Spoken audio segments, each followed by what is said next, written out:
Part 1. The Christmas Bombshell. Hey Reddit, this is my first time posting anything major here, and if it weren't for the sheer absurdity and injustice of what happened, I probably never would have. But I've read enough of your stories to know that mine, well, it deserves a place here. For context, I'm a 24-year-old guy. Let's call me Matt. I live on the East Coast but originally grew up in a small Midwestern town. I left for college when I was 18 and haven't really looked back, except for visits during the holidays, which are always an ordeal. Why? Because of my parents. Now, I love my grandma. She practically raised me. My parents, on the other hand? Think of the kind of people who care more about HOA meetings and community image than about their own flesh and blood. You know the type. Instagram perfect smiles, real-life selfish monsters. This story starts around December last year. I was planning a surprise trip home for Christmas. I hadn't been back in over 2 years. Grandma was so excited she cried when I told her on the phone. My plan was simple. Fly home, spend a week with her and my folks, surprise them with news about a new job I'd landed, and maybe finally feel like part of the family again.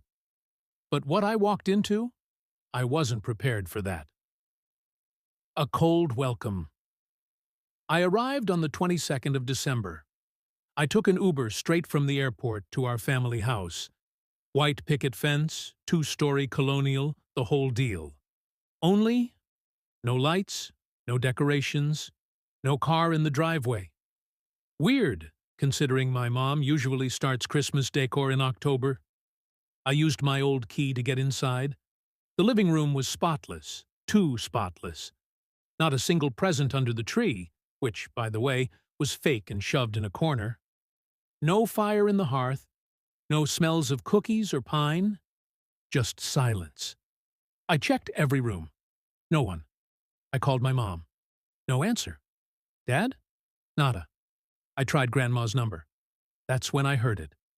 A faint ringtone from upstairs. I followed the sound to the guest bedroom.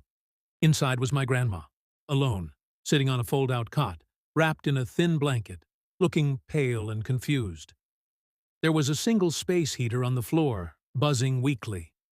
Her eyes lit up when she saw me, but there was something off, something wrong. She said, "Matt? What? What are you doing here? I thought you were coming Christmas Eve." I asked her why she was alone. Her answer made my blood run cold. My parents had left for a 2-week cruise. They told her they'd earned a break, and that she'd be fine by herself. She has mobility issues, is on multiple medications, and can't drive. They left her with some microwave meals, her meds in an unlabeled pill organizer, and said they'd be back before New Year's. I was shaking with anger. I asked if she had called anyone. She hadn't. She didn't want to bother anyone, and thought they'd just be gone a few days. She hadn't eaten since the day before because she couldn't get the microwave to work. Her cell phone was out of minutes. I stood there, jaw clenched, and swore right then that I was going to burn their lives to the ground. But first, I took care of Grandma. Repair. First, revenge.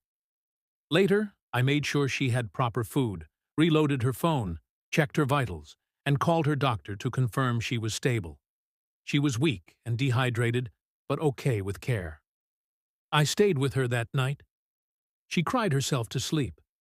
I sat there staring at the wall, thinking, why would they do this? The next morning, I went into my old room.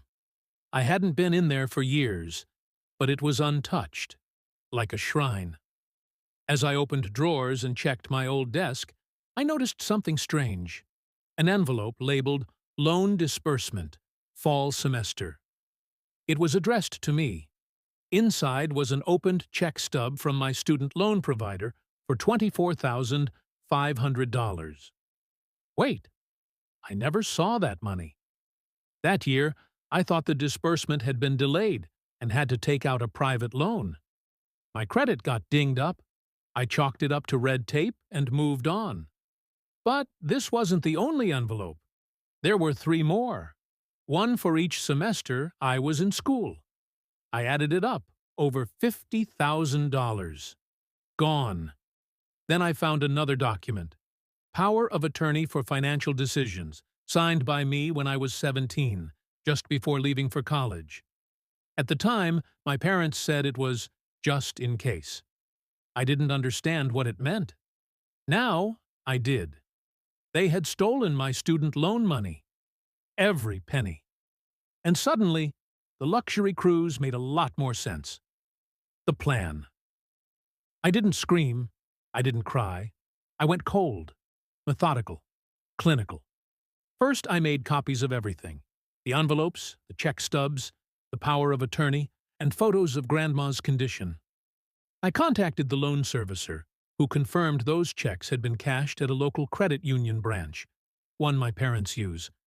I scheduled an appointment with a lawyer. Then I checked Grandma's pension statements. Guess what? Withdrawals. Regular ones. Thousands of due.